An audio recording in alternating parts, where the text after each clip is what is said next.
নমস্কাৰ লাইভ আৱাৰলৈ স্বাগতম ষ্টুডিঅ'ত মই পাপৰি আৰু প্ৰথমটো ব্ৰেকিং নিউজ বকৰ বন্দাপাৰাত ভয়ংকৰ পথ দুৰ্ঘটনা এগৰাকী মহিলা সহ মৃত্যু হৈছে 3 জনৰ মালবাহী বাহন আৰু ৰোগী কঢ়িওৱা টাটা সুমোৰ মাজত মুখামুখি সংঘৰ্ষ দুৰ্ঘটনাত থিতাতে নিহত ৰুকসানা আহমেদ নামৰ মহিলাগৰাকীৰ চিকিৎসালয়ত মৃত্যু হৈছে আন দুজনকৈ লোকৰ নিহত আন দুজন লোকৰ নাম হৈছে শামছুল আলম আৰু মাহমুদ আলম দুৰ্ঘটনাগ্ৰস্ত বাহনখনৰ চালক আছিল শামছুল আলম গুৱাহাটীৰ পৰা ৰোগী লৈ ঘৰলৈ উভতাৰ পথত সংঘটিত হৈছে এই দুৰ্ঘটনাটো পুনৰ এবাৰ কৈছো এই মুহূৰ্তত ব্ৰেকিং নিউজ এয়া বকুৰ বন্দাপাৰাত ভয়ংকৰ পথ দুৰ্ঘটনা সংঘটিত হৈছে এগৰাকী মহিলা সহ 3 জনকৈ লোকৰ মৃত্যু হৈছে মালবাহী বাহন আৰু ৰোগী কঢ়িওৱা টাটা সুমোৰ মাজত মুখামুখি সংঘৰ্ষ দুৰ্ঘটনাত থিতাতে নিহত হৈছে ৰুকসানা আহমেদ নামৰ এগৰাকী মহিলা আৰু চিকিৎসালয়ত মৃত্যু হৈছে আন দুজনকৈ লোকৰ নিহত আন দুজন লোকৰ নাম হৈছে শামছুল আলম আৰু মাহমুদ আলম দুৰ্ঘটনাগ্ৰস্ত বাহনখনৰ চালক আছিল শামছুল আলম গুৱাহাটীৰ পৰা ৰোগী লৈ ঘৰলৈ উভতাৰ পথতে এই ভয়ংকৰ পথ দুৰ্ঘটনাটো সংঘটিত হয় আৰু পুনৰ এবাৰ ক'ব পাৰি যে গুৱাহাটীৰ পৰা যেহেতু তেওঁলোকে ৰোগী লৈ উভতিছিল আৰু সেই সময়ছোৱাতে এই পথ দুৰ্ঘটনাটো সংঘটিত হৈছে এটা অতি শোকাবহ পথ দুৰ্ঘটনা সংঘটিত হৈছে পুনৰ এবাৰ এই সন্দৰ্ভত জনাব বিচাৰিছো যে বকৰ বন্দাপাৰত এই ভয়ংকৰ পথ দুৰ্ঘটনা সংঘটিত হৈছে য'ত এগৰাকী মহিলাৰ মৃত্যু হৈছে 3 জনৰ এগৰাকী মহিলাও তাত আছে আৰু মালবাহী বাহন আৰু ৰোগী কঢ়িওৱা টাটা সুমোৰ মাজত মুখামুখি সংঘৰ্ষ দুৰ্ঘটনাত থিতাতে নিহত হৈছে ৰুকসানা আহমেদ নামৰ এগৰাকী মহিলা আৰু চিকিৎসালয়ত মৃত্যু হৈছে আন দুজনকৈ লোকৰ নিহত আন দুজন লোকৰ নাম হৈছে শামছুল আলম আৰু মাহমুদ আলম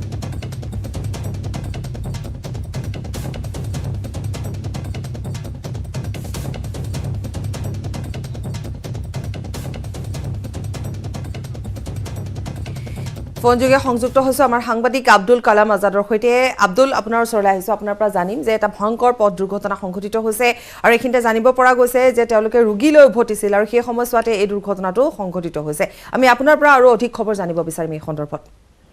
হয় পাপৰি যোৱা নিশা মোটামুটি 10:30 মান বজাত বকৰ বন্দাপাৰাত এক ভয়াৱহ পথ দুৰ্ঘটনা হয়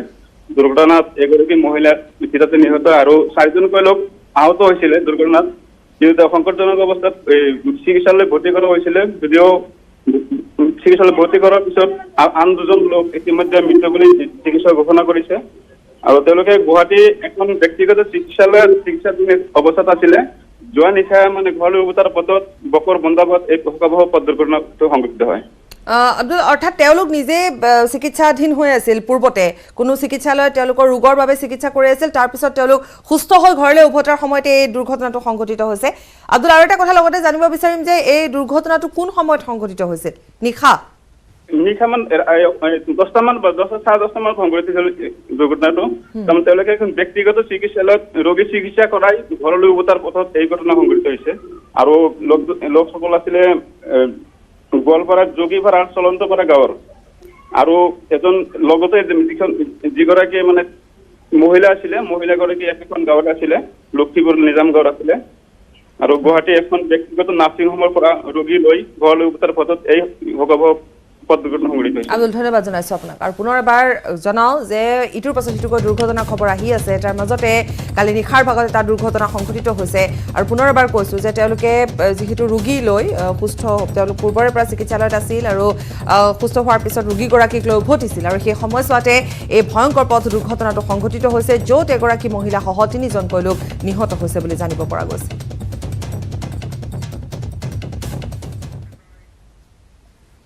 ইফালে দুলিয়াজানত তীব্ৰবেগী বাহনৰ খুন্দাত এটা নাহৰ ফুটুকীৰ মৃত্যু হৈছে দুলিয়াজানৰ ডিৰিয়াল চাহ বাগিচাৰ পৰা মঙলবাৰে ৰাজপথলৈ ওলাই অহা নাহৰ ফুটুকীটোৰ পথ দুৰ্ঘটনাত মৃত্যু হোৱাৰ ঘটনাই শোকৰ ছাঁ পেলাইছে অঞ্চলটোত দুৰ্ঘটনাত মৃত নাহৰ ফুটুকীটো চাবলৈ গোট খাইছে তাত শকৈ মানুহ আৰু নাহৰ ফুটুকীৰ নখৰ লগতে কেতবোৰ অংগ কাটি লৈ একাংশ লোক উধাও হোৱা বুলিও জানিব পৰা গৈছে আৰু এই সকলো ঘটনা হোৱাৰ পিছতে ঘটনাস্থলীত আৰক্ষী উপস্থিত হয় আৰক্ষীয়ে মৃত নাহৰ ফুটুকীটো উদ্ধাৰ কৰি মৰণোত্তৰ ব্যৱস্থা কৰাৰ লগতে দুৰ্ঘটনা সংঘটিত কৰা বাহনখনৰ সন্ধানত ইতিমধ্যে অভিযান আৰম্ভ কৰিছে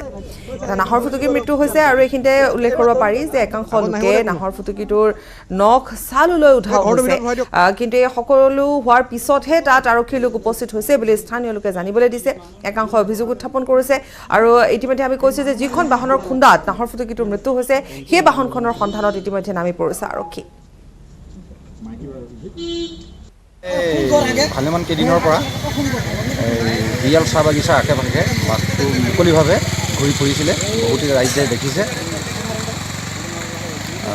হঠাৎ আজি ডিব্ৰুগড় পৰা দুলীয়াজানৰ যিটো ৰাস্তা তাত গাড়ীয়ে খুন্দিয়াই বাঘটো খুন্দিয়াত বাঘটো মৰি যায়। গতিকে লৈ আমি আগতে বন বিভাগক খবৰ দিয়া হৈছিলে, বন বিভাগে যদি বাঘটো যদি ধৰি পেলাই যদি লৈ যোৱা হ'লে আজি এনেকুৱা ঘটনা দুধনৈত হাতী মানুহৰ সংঘাতে এতিয়া চূড়ান্ত ৰূপ লৈছে। দিনৰ পোহৰতে ধাননি পথাৰত 30ৰ পৰা 35জনীয়া হাতীৰ এটা বৃহৎ জাকে খাই তহিলং কৰিছে আঘোণৰ পকা ধান। পথাৰলৈ চাই এতিয়া মূৰে কপালে হাত দিবলগীয়া এটা পৰিস্থিতিৰ সৃষ্টি হৈছে কৃষকসকলৰ। দুধনৈ নিকটৱৰ্তী মাজজখিলিৰ ওপৰ কৰকশীত বন্যহস্তীৰ এই উপদ্ৰৱ। উল্লেখযোগ্য যে এদিন পূৰ্বে ধাইগাঁও অঞ্চলত বন্যহস্তীয়ে গাঁওখনৰ অধিকাংশ লোকৰে ঘৰ দুৱাৰ ভাঙি তছনছ কৰিছিল। আৰু এনেদৰে এতিয়া কি দিন কি ৰাতি যোৱা 1.5 মাহে হাতী খেদি থাকিবলগীয়া হৈছে ৰাইজ। অৰূপ নাথৰ প্ৰতিবেদন আগবঢ়াইছে।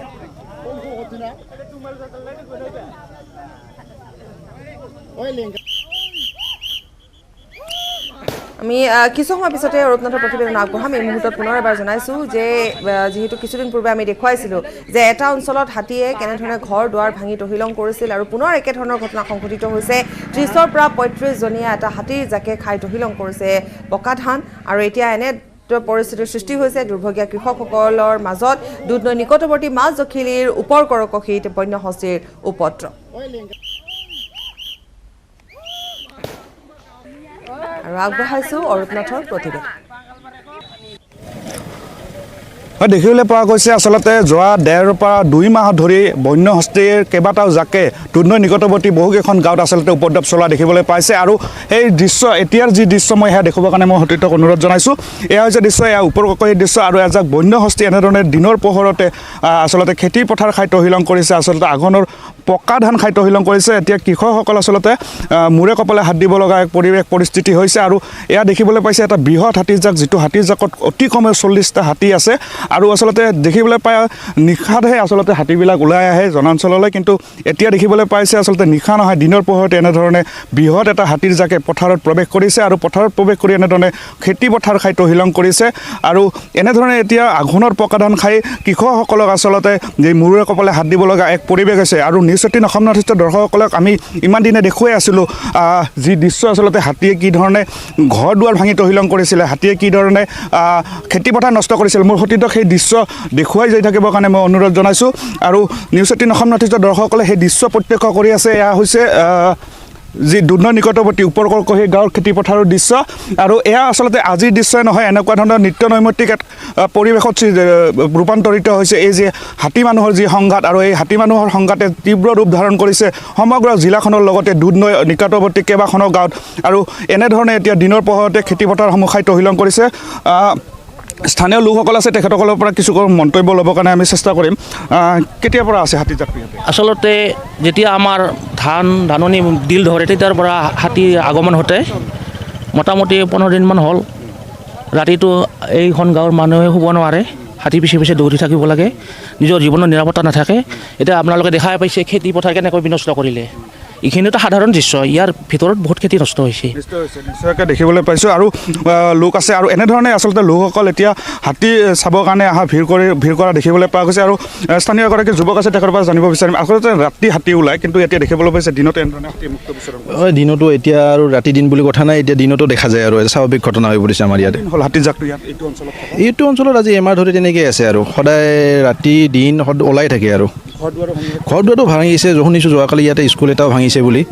মই মানে বন বিভাগৰ লোক এতিয়ালৈকে দেখা নাই, বন বিভাগৰ লোক দেখা নাই। বন বিভাগ ফোন কৰিলেও বোলে কোনো ধৰণৰ ৰেছপন্স নিদিয়ে। গতিকে আজিকালি গুৰুত্বহীন হৈ পৰিছে এইবোৰ কথা। নিশ্চয়কৈ বন বিভাগৰ যি অৱস্থিতি হ'ব লাগিছিলে এইটো অঞ্চলত আচলতে ৰাইজক নিৰাপত্তা দিয়াৰ ক্ষেত্ৰত, তাত কিন্তু চূড়ান্তভাৱে ব্যৰ্থ হৈছে বন বিভাগ। আৰু এনেধৰণে এতিয়া দেখিবলৈ পাইছে যি হাতী মানুহৰ সংঘাতে তীব্ৰ ৰূপ ধাৰণ কৰিছে। আৰু দিনৰ পোহৰতে এনেধৰণে বৃহৎ এটা হাতীৰ জাকে মুকলি পথাৰত ধান খাই তহিলং। খবৰ আৰু আছে, সময় এটি বিৰতি।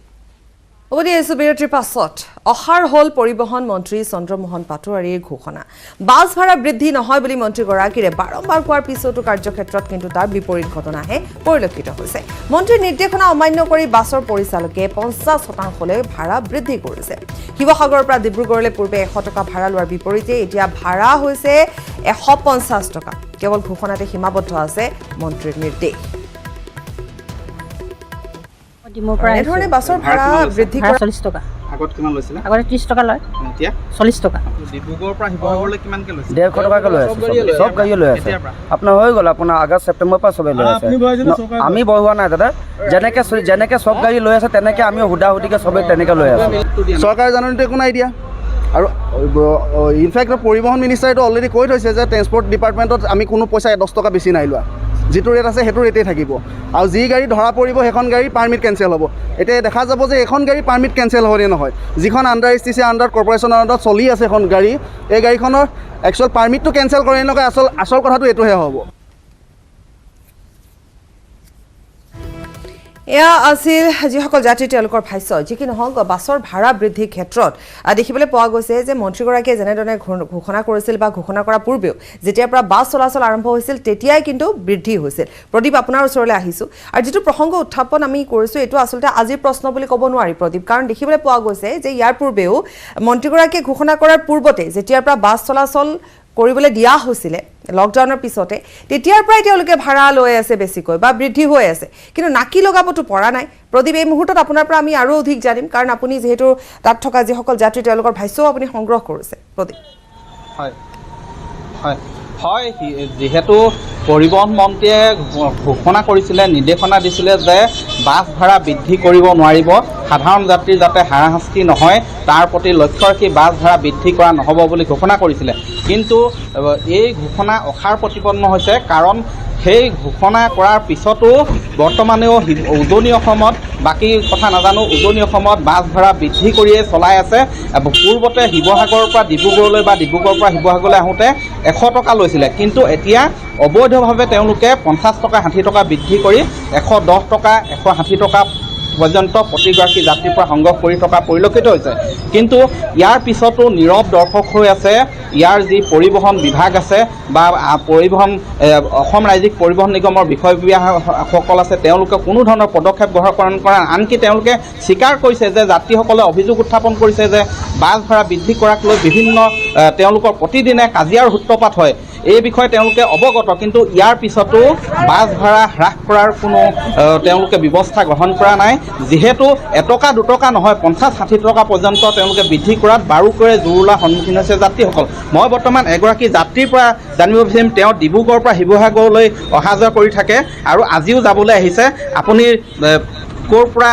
ক'লৈ যায় নহয় আচলতে মই আহিছিলোঁ শিৱসাগৰৰ পৰা ডিব্ৰুগড়লৈ যোৱা কথাটো এওঁলোকে 150 টকা ভাড়া প্ৰথম কথা হ'ল কি চাওক বাছ ভাড়াটো বৃদ্ধি হৈছিল প্ৰথম আমি হেৰি কৰা নাছিলোঁ ইয়াৰ বিৰোধ কৰা নাছিলোঁ তেলৰ দামটো বাঢ়ি গৈছিলে যথেষ্ট ইতিমধ্যে তেলৰ দামটো 20 টকা পৰ্যন্ত কম হৈছে 17 টকা ডিজেলত কম হৈছে হেৰি পেট্ৰলতো তেলৰ দাম কম হৈছে গতিকে তেলৰ দাম কম কৰাৰ পাছত বাছ ভাড়া ইমান অত্যাধিকভাৱে বৃদ্ধি কৰাটো উচিতো হোৱা নাই প্ৰথম কথা আৰু বিভিন্ন সময়ত যাত্ৰীৰ মাজত অলপ তৰ্কাতৰ্কিটো আমি দেখা পাইছোঁ বিগত সময়ত এতিয়া কথা হ'ল কি বাছ ভাড়া বৃদ্ধিৰ ক্ষেত্ৰত যদি প্ৰশাসনে বিশেষভাৱে ব্যৱস্থা নলয় বাছ মালিক বা কৰ্তৃপক্ষই কিন্তু এইটো কথা নকৰিব গতিকে বিভাগীয় কৰ্তৃপক্ষই এনকুৱাৰী কৰি মানে গোপনে হ'লেও এনকুৱাৰী কৰি তেওঁলোকৰ যিবিলাকতে পাৰ্মিটো কেঞ্চেল কৰি দিব লাগে যদি চৰকাৰৰ নিৰ্দেশ যদি নামানে আৰু আছে এংকাৰখন যাত্ৰী ৰৈ আছে তেওঁলোকৰ পৰা জানিব বিচাৰিম বাইদেউ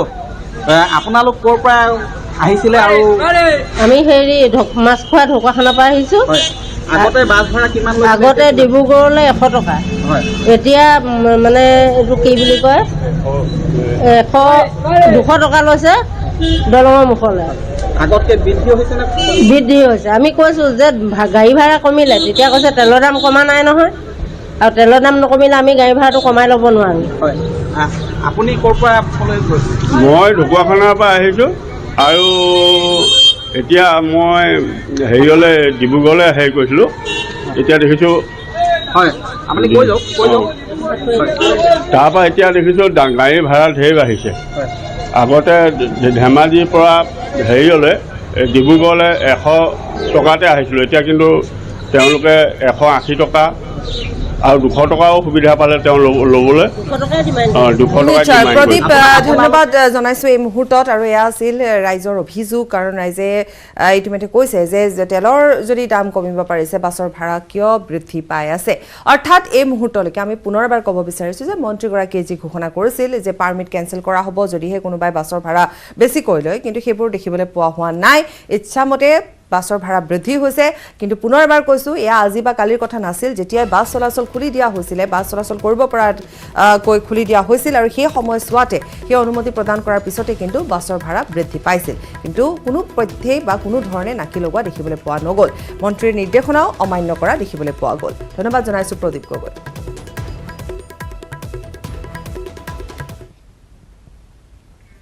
খাদ্য তথা উপযুক্ত চিকিৎসাৰ অভাৱত গহপুৰৰ কাৰিবিলৰ শ্ৰী শ্ৰী গংগা গোশালাত এতিয়া তিলকৈ মৃত্যুমুখত পৰিছে এটাৰ পিছত আনটোকৈ গৰু প্ৰায় 500ৰো অধিক গোধন থকা গোশালাখন ধ্যান ফাউণ্ডেশ্যন নামৰ এটি সংস্থাই চোৱা চিতা কৰে গোধনৰ মৃত্যু হোৱাৰ লগতে বেমাৰত ভুগি চিৎকাৰ কৰি থকা গোধনসমূহৰ বাতৰি সংগ্ৰহ কৰিবলৈ যোৱা অৱস্থাত গোশালাখনৰ চিকিৎসকগৰাকীয়ে বাতৰি সংগ্ৰহতো বাধা প্ৰদান কৰে যাৰ বাবে এতিয়া বহু প্ৰশ্ন উত্থাপিত হৈছে সাধাৰণ ৰাইজৰ মাজত কিয় গোধনসমূহক উপযুক্ত চিকিৎসাৰ ব্যৱস্থা নাই কৰা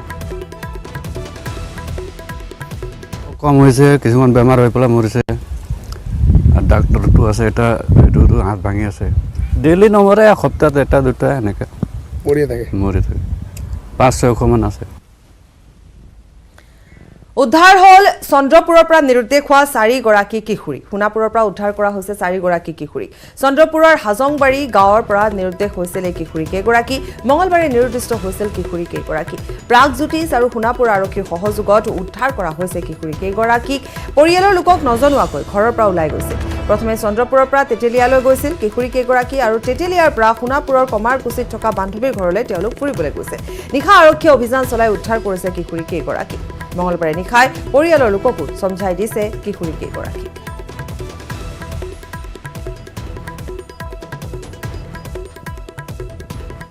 ৰঙিয়াৰ দীপ্তেশ্বৰী ৰাস মহোৎসৱত উখল মাখল পৰিৱেশ দীপ্তেশ্বৰী ৰাস মহোৎসৱৰ অন্যতম আকৰ্ষণৰ কেন্দ্ৰবিন্দু হৈ পৰিছে আদৰ্শ গাঁৱৰ আৰ্হি গাঁৱৰ চহা জীৱনৰ চানেকি দাঙি ধৰা হৈছে এই আদৰ্শ গাঁৱৰ আৰ্হিৰ জৰিয়তে কাৰিকৰী কৌশলেৰে ককাই নাঙল সজা আৰু আইতাই তামোল খুন্দি থকা দৃশ্যক জীৱন্ত ৰূপ দিয়াৰো প্ৰয়াস কৰা হৈছে ৰাস মহোৎসৱস্থলীত আৰু এই আদৰ্শ গাঁৱৰ আৰ্হি চাবলৈ সমাৱেশ ঘটিছে হাজাৰ হাজাৰ লোকৰ ইয়াৰ উপৰিও বিশেষ কাৰিকৰী কৌশলেৰে নিৰ্মাণ কৰা ডাইনোচৰ হাতী ঘৰিয়াল আদি চাবলৈও ৰাসথলীত অজস্ৰ লোকৰ ভিৰ দেখিবলৈ পোৱা গৈছে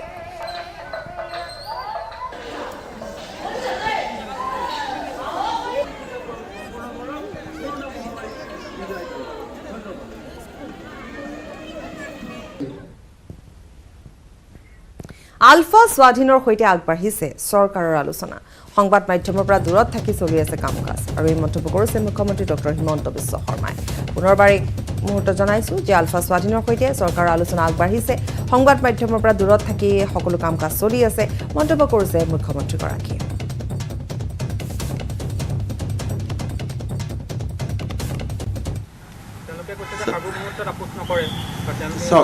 তেওঁলোকেও কৈছে সাৰ্বভৌমত্বত আপোচ নকৰে ময়ো কৈছো সাৰ্বভৌমত্ব নিদিও তাৰ মাজতেতো আলোচনাৰ প্ৰক্ৰিয়াটো আগবাঢ়িয়ে আছে না প্ৰত্যেক দিনাতো আপোনালোকে সিজফায়াৰৰ ইউনিটাৰেল সিজফায়াৰতো 3 মাহেতো কাগজ পায়ে আছে গতিকে অলপ আমাৰ ওপৰত এৰি দিয়ক আমি কিছুমান কাম কৰি থাকিম মিডিয়াৰ পৰা দূৰত থাকি কৰি থাকিম মিডিয়াক লৈ সন্মুখত থাকিলে আজিয়ে যে মই কথাখিনি কৈছো আপোনালোকে কিমানটা মিনিং উলিয়াই কি ধৰণে দি থাকিব যদি শান্তি আলোচনাৰ তেনেকুৱা মিনিং উলিয়াব আৰম্ভ কৰে আলোচনা নহ'ব গতিকে সেইটো বস্তু অন্তত মই মিডিয়াৰ লগত আলোচনা নকৰাকৈ দূৰত ৰাখি এইটো কামত লাগি আছো উৎকোচলৈ গ্ৰেপ্তাৰ ভেটেনেৰী বিভাগৰ উপসঞ্চালক অৰূপজ্যোতি ভূঞাক গ্ৰেপ্তাৰ কৰা হৈছে দুৰ্নীতি নিবাৰকে গ্ৰেপ্তাৰ কৰে ভূঞাক 20,000 উৎকোচ লৈ ছিল এজনৰ পৰা আৰু তাৰ পিছতে গ্ৰেপ্তাৰ কৰা হৈছে পুনৰ কৈছো যে উৎকোচলৈ গ্ৰেপ্তাৰ হৈছে ভেটেনেৰী বিভাগৰ উপসঞ্চালক অৰূপজ্যোতি ভূঞাক গ্ৰেপ্তাৰ কৰা হৈছে দুৰ্নীতি নিবাৰকে গ্ৰেপ্তাৰ কৰিছে অৰূপজ্যোতি ভূঞা আৰু অৰূপজ্যোতি ভূঞাই এজন লোকৰ পৰা 20,000 টকা লৈছিল তাৰ পিছতে পুনৰ এবাৰ কৈছো যে উৎকোচ লৈ ধৰা পৰিছে উৎকোচ লৈ ভেটেনেৰী উপসঞ্চালক দুৰ্নীতি নিবাৰকে ইতিমধ্যে এগৰাকী উপসঞ্চালক গ্ৰেপ্তাৰ কৰিছে 20,000 টকা লৈছিল এজন লোকৰ পৰা নিউজ হেডলাইন্স আগবঢ়াইছে মাইথন নিৰ্মাণৰ মানদণ্ড আজি হিমন্ত বিশ্ব মন্ত্ৰীসভাৰ কেবিনেট বৈঠক বঙাইগাঁৱত হাজু মন্ত্ৰীসভাৰ সদস্য খন্তেক পিছতে আকাশী পথেৰে বঙাইগাঁৱত উপস্থিত হ'ব মুখ্যমন্ত্ৰী হিমন্ত বিশ্ব শৰ্মা আজি লাচিত দিৱস ৰাজ্যৰ ভিন্ন প্ৰান্তত বীৰ লাচিতৰ সুঁৱৰি আয়োজিত হৈছে শ্ৰদ্ধাঞ্জলি অনুষ্ঠানৰ গুৱাহাটীৰ ফাঁচী বজাৰ স্থিত লাচিত ঘাটত চৰকাৰীভাৱে আয়োজন লাচিত দিৱসৰ ঘুষ লৈ জালত হাতে লোটে গ্ৰেপ্তাৰ ভেটেনেৰী বিভাগৰ উপসঞ্চালক দুৰ্নীতি নিবাৰক শাখাৰ জালত উপসঞ্চালক অৰূপজ্যোতি ভূঞা উপসঞ্চালকজনে এজনৰ পৰা উৎকোচ হিচাপে লৈছিল 20,000 টকা ৰাজ্যৰ একাংশ উচ্চ শিক্ষানুষ্ঠানৰ দুৰ্নীতি ভ্ৰষ্টাচাৰক লৈ উদ্বিগ্ন বিদ্যুৎ সমাজ দুখনকৈ বিশ্ববিদ্যালয়ৰ উপাচাৰ্যক বৰ্খাস্তকৰণে উদগাইছে উচ্চ শিক্ষাৰ স্বৰূপ ইটোৰ পাছত সিটো কেলেংকাৰীত বিপৰ্যস্ত কেইবাখনো বিশ্ববিদ্যালয় আন্দোলনক লৈ পুনৰ তৎপৰ বিধায়ক অখিল গগৈ জনবিৰোধী আইনৰ বিৰুদ্ধে আন্দোলন কৰাৰ স্বাৰ্থত বিধায়ক পদ ত্যাগ কৰিবলৈ সাজু অখিল বিভিন্ন দল সংগঠনৰ ভুল সিদ্ধান্তৰ বাবে স্তব্ধ হ'ল আন্দোলন আগবঢ়ালে মাইথন নিৰ্মাণৰ মানদণ্ড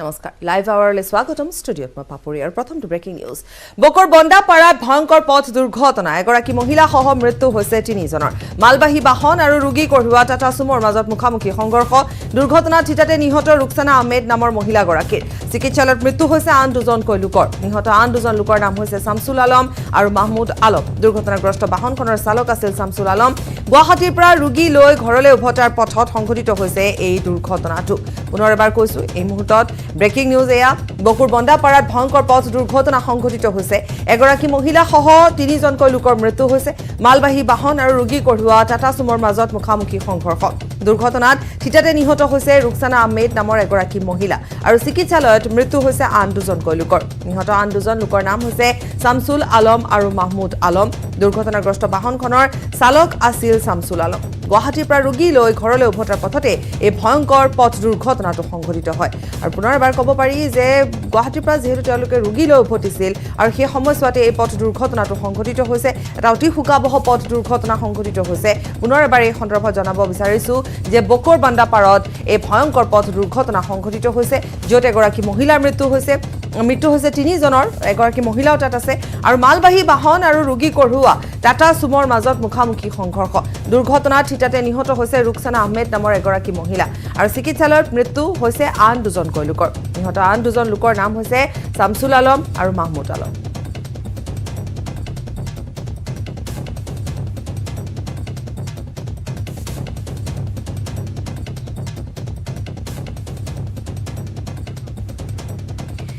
ফোনযোগে সংযুক্ত হৈছে আমাৰ সাংবাদিক আব্দুল কালাম আজাদৰ সৈতে আব্দুল আপোনাৰ ওচৰলৈ আহিছো আপোনাৰ পৰা জানিম যে এটা ভয়ংকৰ পথ দুৰ্ঘটনা সংঘটিত হৈছে আৰু এইখিনিতে জানিব পৰা গৈছে যে তেওঁলোকে ৰোগী লৈ উভতিছিল আৰু সেই সময়ছোৱাতে এই দুৰ্ঘটনাটো সংঘটিত হৈছে আমি আপোনাৰ পৰা আৰু অধিক খবৰ জানিব বিচাৰিম এই সন্দৰ্ভত হয় পাপৰি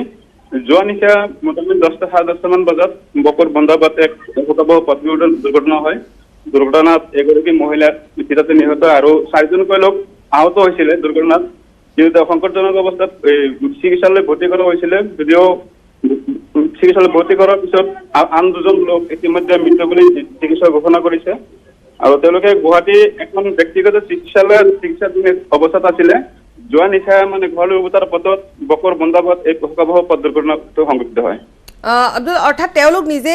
চিকিৎসাধীন হৈ আছিল পূৰ্বতে কোনো চিকিৎসালয়ত তেওঁলোকৰ ৰোগৰ বাবে চিকিৎসা কৰি আছিল তাৰপিছত তেওঁলোক সুস্থ হৈ ঘৰলৈ উভতাৰ সময়তে এই দুৰ্ঘটনাটো সংঘটিত হৈছে আব্দুল আৰু এটা কথা লগতে জানিব বিচাৰিম যে এই দুৰ্ঘটনাটো কোন সময়ত সংঘটিত হৈছিল নিশা মান 10:30 মান সংঘটিত হৈছিল দুৰ্ঘটনাটো কাৰণ তেওঁলোকে এখন ব্যক্তিগত চিকিৎসালয়ত ৰোগী চিকিৎসা কৰাই ঘৰলৈ উভতাৰ পথত এই ঘটনা সংঘটিত হৈছে আৰু লোকসকল আছিলে গোৱালপাৰাৰ যোগীপাৰাৰ চলন্তপাৰা গাঁৱৰ আৰু এজন লগতে যিগৰাকী মানে মহিলা আছিলে মহিলাগৰাকী এখন গাঁৱত আছিলে লক্ষীপুৰ নিজাম গাঁৱত আছিলে আৰু গুৱাহাটী এখন ব্যক্তিগত নাৰ্ছিং হোমৰ পৰা ৰোগী লৈ ঘৰলৈ উভতাৰ পথত এই ভয়াৱহ পথ দুৰ্ঘটনা সংঘটিত হৈছে আব্দুল ধন্যবাদ জনাইছো আপোনাক আৰু পুনৰ এবাৰ জনাও যে ইটোৰ পাছত সিটোকৈ দুৰ্ঘটনাৰ খবৰ আহি আছে তাৰ মাজতে কালি নিশাৰ ভাগত এটা দুৰ্ঘটনা সংঘটিত হৈছে আৰু পুনৰ এবাৰ কৈছো যে তেওঁলোকে যিহেতু ৰোগী লৈ সুস্থ তেওঁলোক পূৰ্বৰে পৰা চিকিৎসালয়ত আছিল আৰু সুস্থ হোৱাৰ পিছত ৰোগীগৰাকীক লৈ উভতিছিল আৰু সেই সময়ছোৱাতে এই ভয়ংকৰ পথ দুৰ্ঘটনাটো সংঘটিত হৈছে য'ত এগৰাকী মহিলা সহ 3জনকৈ লোক নিহত হৈছে বুলি জানিব পৰা গৈছে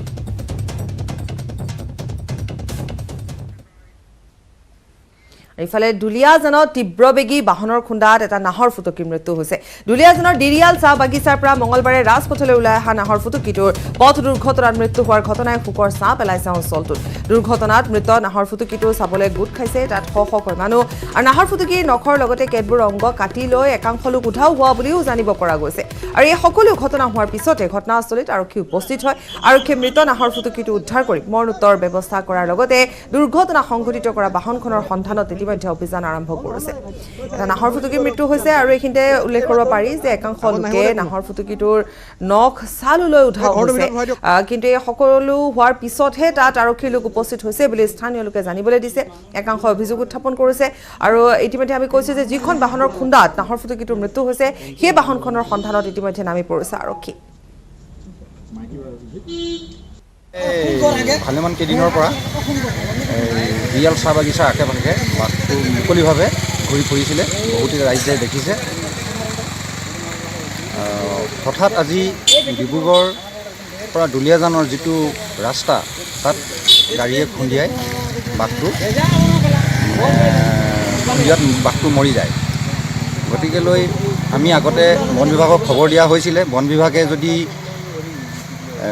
বাঘটো যদি ধৰি পেলাই যদি লৈ যোৱা হ'লে আজি এনেকুৱা ঘটনা দুধনৈত হাতী মানুহৰ সংঘাতে এতিয়া চূড়ান্ত ৰূপ লৈছে দিনৰ পোহৰতে ধাননি পথাৰত ৩০ৰ পৰা ৩৫জনীয়া হাতীৰ এটা বৃহৎ জাকে খাই তহিলং কৰিছে আঘোণৰ পকা ধান পথাৰলৈ চাই এতিয়া মূৰে কপালে হাত দিবলগীয়া এটা পৰিস্থিতিৰ সৃষ্টি হৈছে কৃষকসকলৰ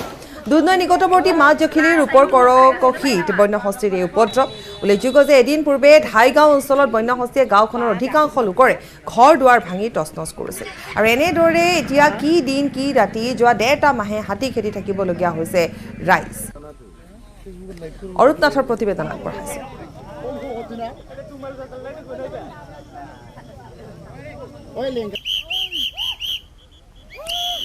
আমি কিছু সময় পিছতে অৰুণনাথৰ প্ৰতিবেদন আগবঢ়াম এই মুহূৰ্তত পুনৰ এবাৰ জনাইছোঁ যে যিহেতু কিছুদিন পূৰ্বে আমি দেখুৱাইছিলোঁ যে এটা অঞ্চলত হাতীয়ে কেনেধৰণে ঘৰ দুৱাৰ ভাঙি তহিলং কৰিছিল আৰু পুনৰ একেধৰণৰ ঘটনা সংঘটিত হৈছে ৩০ৰ পৰা ৩৫জনীয়া এটা হাতীৰ জাকে খাই তহিলং কৰিছে পকা ধান আৰু এতিয়া এনে পৰিস্থিতিৰ সৃষ্টি হৈছে দুৰ্ভগীয়া কৃষকসকলৰ মাজত দুধনৈ নিকটৱৰ্তী মাছ জখিলিৰ ওপৰ কৰকশীত বন্যহস্তীৰ উপদ্ৰৱ আৰু আগবঢ়াইছোঁ অৰুণনাথৰ প্ৰতিবেদন দেখিবলৈ পোৱা গৈছে আচলতে যোৱা ১.৫ পৰা ২ মাহ ধৰি বন্যহস্তীৰ কেইবাটাও জাকে দুধনৈ নিকটৱৰ্তী বহুকেইখন গাঁৱত আচলতে উপদ্ৰৱ চলোৱা দেখিবলৈ পাইছে আৰু এই দৃশ্য এতিয়াৰ যি দৃশ্য মই সেয়া দেখুৱাবৰ কাৰণে মই সতীৰ্থক অনুৰোধ জনাইছোঁ এয়া হৈছে দৃশ্য এয়া ওপৰকশীৰ দৃশ্য আৰু এজাক বন্যহস্তী এনেধৰণে দিনৰ পোহৰতে আচলতে খেতি পথাৰ খাই তহিলং কৰিছে আচলতে আঘোণৰ পকা ধান খাই তহিলং কৰিছে এতিয়া কৃষকসকল আচলতে মূৰে কপালে হাত দিব লগা এক পৰিস্থিতি হৈছে আৰু এয়া দেখিবলৈ পাইছে এটা বৃহৎ হাতীৰ জাক যিটো হাতীৰ জাকত অতি কমেও ৪০টা হাতী আছে আৰু আচলতে দেখিবলৈ পাই নিশাতহে আচলতে হাতীবিলাক ওলাই আহে জনাঞ্চললৈ কিন্তু এতিয়া দেখিবলৈ পাইছে আচলতে নিশা নহয় দিনৰ পোহৰতে এনেধৰণে বৃহৎ এটা হাতীৰ জাকে পথাৰত প্ৰৱেশ কৰিছে আৰু পথাৰত প্ৰৱেশ কৰি এনেধৰণে খেতি পথাৰ খাই তহিলং কৰিছে আৰু এনেধৰণে এতিয়া আঘোণৰ পকা ধান খাই কৃষকসকলক আচলতে যে মূৰে কপালে হাত দিব লগা এক পৰিৱেশ হৈছে আৰু নিউজ ১৮ অসম নৰ্থ ইষ্টৰ দৰ্শকসকলক আমি ইমান দিনে দেখুৱাই আছিলোঁ যি দৃশ্য আচলতে হাতীয়ে কি ধৰণে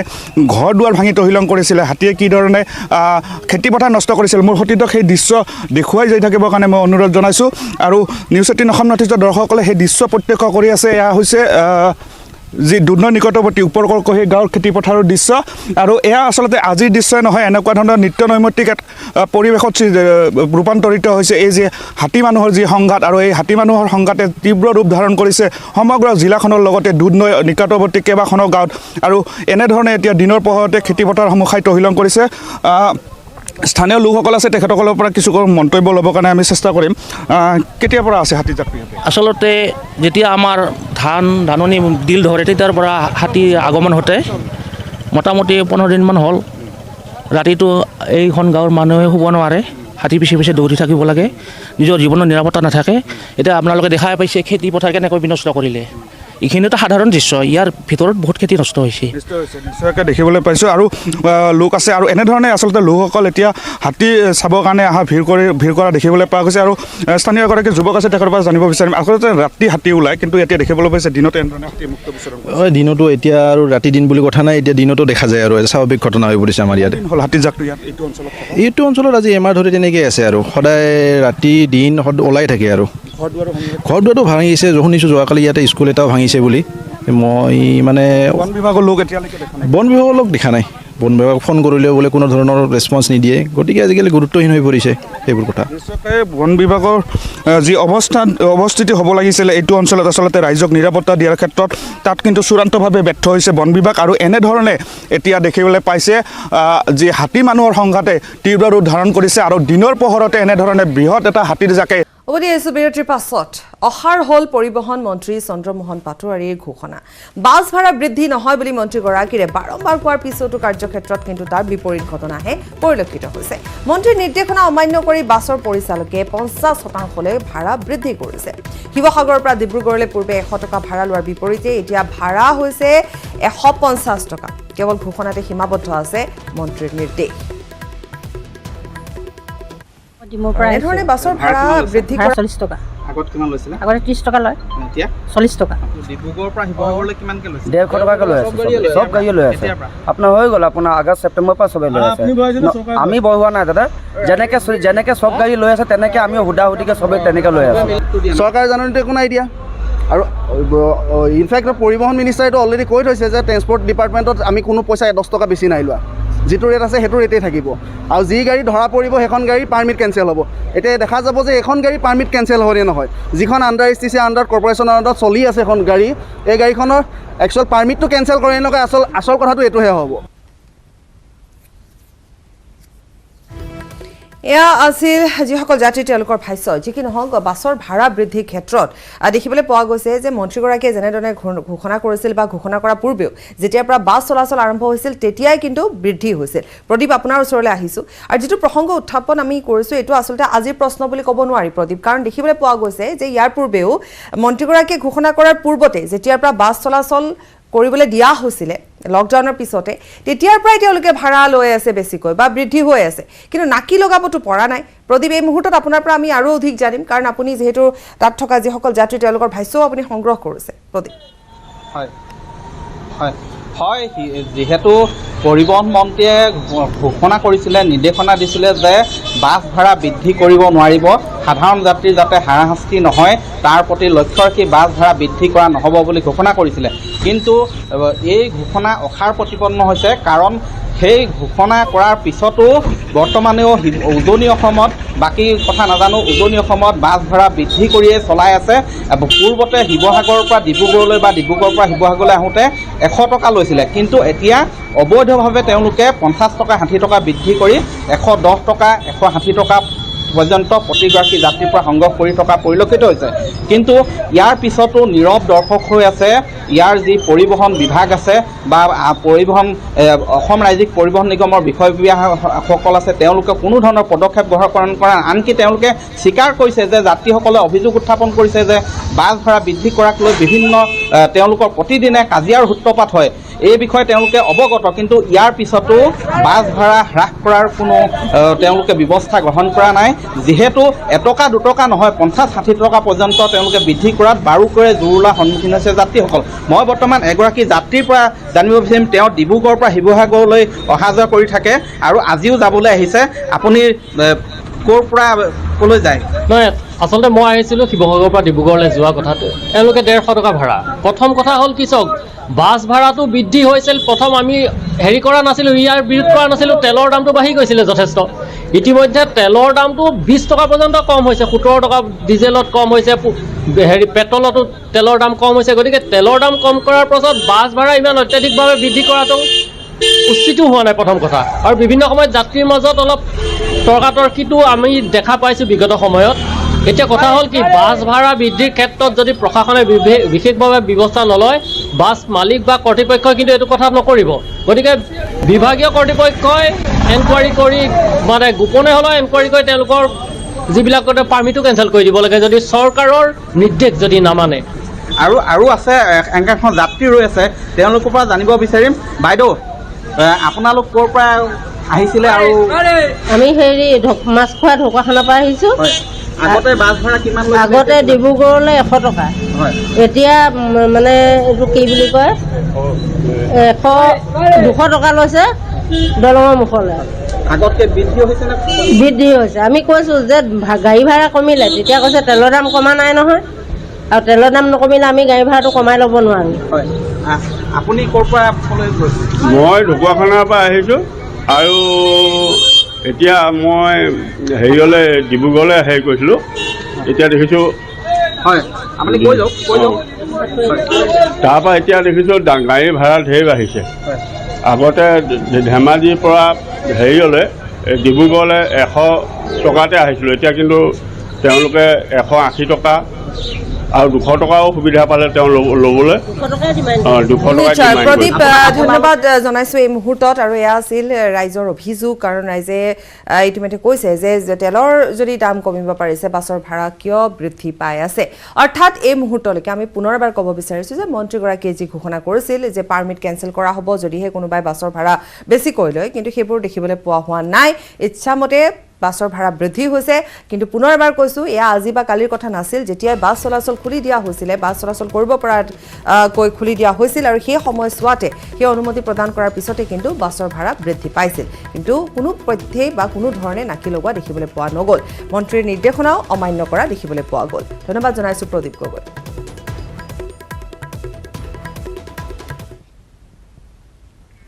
খাদ্য তথা উপযুক্ত চিকিৎসাৰ অভাৱত গহপুৰৰ কাৰিবিলৰ শ্ৰী শ্ৰী গংগা গোশালাত এতিয়া তিলকৈ মৃত্যুমুখত পৰিছে এটাৰ পিছত আনটোকৈ গৰু প্ৰায় 500ৰো অধিক গোধন থকা গোশালাখন ধ্যান ফাউণ্ডেশ্যন নামৰ এটি সংস্থাই চোৱা চিতা কৰে গোধনৰ মৃত্যু হোৱাৰ লগতে বেমাৰত ভুগি চিৎকাৰ কৰি থকা গোধনসমূহৰ বাতৰি সংগ্ৰহ কৰিবলৈ যোৱা অৱস্থাত গোশালাখনৰ চিকিৎসকগৰাকীয়ে বাতৰি সংগ্ৰহতো বাধা প্ৰদান কৰে যাৰ বাবে এতিয়া বহু প্ৰশ্ন উত্থাপিত হৈছে সাধাৰণ ৰাইজৰ মাজত কিয় গোধনসমূহক উপযুক্ত চিকিৎসাৰ ব্যৱস্থা নাই কৰা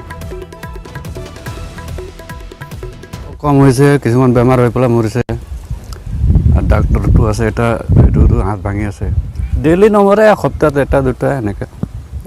মৰি থাকে 500-600 মান আছে উদ্ধাৰ হ'ল চন্দ্ৰপুৰৰ পৰা নিৰুদ্দেশ হোৱা 4গৰাকী কিশোৰী সোণাপুৰৰ পৰা উদ্ধাৰ কৰা হৈছে 4গৰাকী কিশোৰী চন্দ্ৰপুৰৰ হাজংবাৰী গাঁৱৰ পৰা নিৰুদ্দেশ হৈছিল এই কিশোৰী কেইগৰাকী মঙলবাৰে নিৰুদ্দিষ্ট হৈছিল কিশোৰী কেইগৰাকী প্ৰাগজ্যোতিষ আৰু সোণাপুৰ আৰক্ষীৰ সহযোগত উদ্ধাৰ কৰা হৈছে কিশোৰী কেইগৰাকীক পৰিয়ালৰ লোকক নজনোৱাকৈ ঘৰৰ পৰা ওলাই গৈছিল প্ৰথমে চন্দ্ৰপুৰৰ পৰা তেতেলিয়ালৈ গৈছিল কিশোৰী কেইগৰাকী আৰু তেতেলিয়াৰ পৰা সোণাপুৰৰ কমাৰকুছিত থকা বান্ধৱীৰ ঘৰলৈ তেওঁলোক ফুৰিবলৈ গৈছে নিশা আৰক্ষীয়ে অভিযান চলাই উদ্ধাৰ কৰিছে কিশোৰী কেইগৰাকী মঙলবাৰে নিশাই পৰিয়ালৰ লোককো সমঝাই দিছে কিশোৰী কেইগৰাকী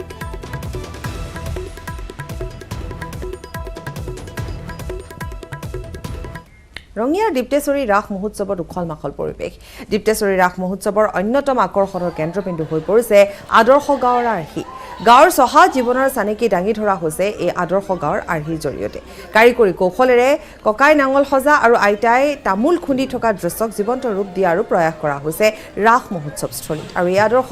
গাঁৱৰ আৰ্হি চাবলৈ সমাৱেশ ঘটিছে হাজাৰ হাজাৰ লোকৰ ইয়াৰ উপৰিও বিশেষ কাৰিকৰী কৌশলেৰে নিৰ্মাণ কৰা ডাইনছৰ হাতী ঘৰিয়াল আদি চাবলৈও ৰাসথলীত অজস্ৰ লোকৰ ভিৰ দেখিবলৈ পোৱা গৈছে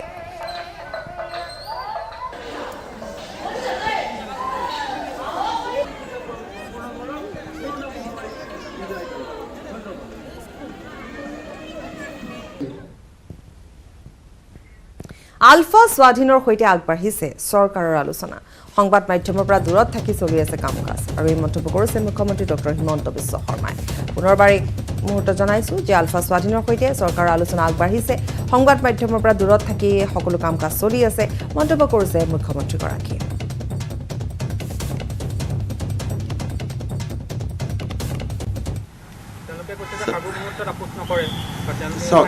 তেওঁলোকেও কৈছে সাৰ্বভৌমত্বত আপোচ নকৰে ময়ো কৈছোঁ সাৰ্বভৌমত্ব নিদিওঁ তাৰ মাজতেতো আলোচনাৰ প্ৰক্ৰিয়াটো আগবাঢ়িয়ে আছে না প্ৰত্যেক দিনাতো আপোনালোকে চিজফায়াৰৰ ইউনিটাৰেল চিজফায়াৰতো 3 মাহেতো কাগজ পায়ে আছে গতিকে অলপ আমাৰ ওপৰত এৰি দিয়ক আমি কিছুমান কাম কৰি থাকিম মিডিয়াৰ পৰা দূৰত থাকি কৰি থাকিম মিডিয়াক লৈ সন্মুখত থাকিলে আজিয়ে যে মই কথাখিনি কৈছোঁ আপোনালোকে কিমানটা মিনিং উলিয়াই কি ধৰণে দি থাকিব যদি শান্তি আলোচনাৰ তেনেকুৱা মিনিং উলিয়াব আৰম্ভ কৰে আলোচনা নহ'ব গতিকে সেইটো বস্তু অন্তত মই মিডিয়াৰ লগত আলোচনা নকৰাকৈ দূৰত ৰাখি এইটো কামত লাগি আছোঁ উৎকোচ লৈ গ্ৰেপ্তাৰ ভেটেনেৰী বিভাগৰ উপসঞ্চালক অৰূপজ্যোতি ভূঞাক গ্ৰেপ্তাৰ কৰা হৈছে দুৰ্নীতি নিবাৰকে গ্ৰেপ্তাৰ কৰে ভূঞাক 20,000 উৎকোচ লৈছিল এজনৰ পৰা আৰু তাৰ পিছতে গ্ৰেপ্তাৰ কৰা হৈছে পুনৰ কৈছো যে উৎকোচ লৈ গ্ৰেপ্তাৰ হৈছে ভেটেনেৰী বিভাগৰ উপসঞ্চালক অৰূপজ্যোতি ভূঞাক গ্ৰেপ্তাৰ কৰা হৈছে দুৰ্নীতি নিবাৰকে গ্ৰেপ্তাৰ কৰিছে অৰূপজ্যোতি ভূঞাক আৰু অৰূপজ্যোতি ভূঞাই এজন লোকৰ পৰা 20,000 টকা লৈছিল তাৰ পিছতে পুনৰ এবাৰ কৈছো যে উৎকোচ লৈ ধৰা পৰিছে উৎকোচ লৈ ভেটেনেৰী উপসঞ্চালক দুৰ্নীতি নিবাৰকে ইতিমধ্যে এগৰাকী উপসঞ্চালক গ্ৰেপ্তাৰ কৰিছে 20,000 টকা লৈছিল এজন লোকৰ পৰা তাৰ পিছতে হাতে লুটে ধৰা পৰে উৎকোচ লৈ জালত পৰিছিল ভেটেনেৰী উপসঞ্চালক গৰাকী 20,000 টকাকৈ উৎকোচ লৈছিল আৰু বৰ্তমান আৰক্ষীৰ জালত বিষয়াগৰাকী